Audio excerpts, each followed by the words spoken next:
This is a rain curtain at night. You see the light. This is in front of a picture window, a bedroom. Falling into a well, a dry well, where the water is picked up and recirculated.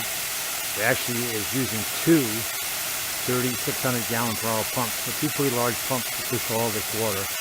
And there's a special way you need to engineer the piping so that you get an even flow of water coming down from the gutter. But you can see, and you can change the sound. This is a pretty loud sound now, but you can change to a softer sound. And you can change the color of the light. The color. I'll also show you what it looks like from the inside.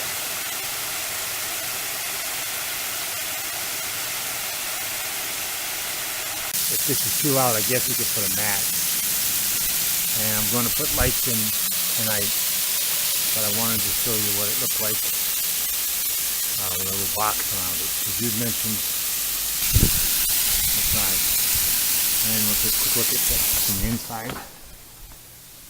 This is inside the bedroom. Already tough for the sun.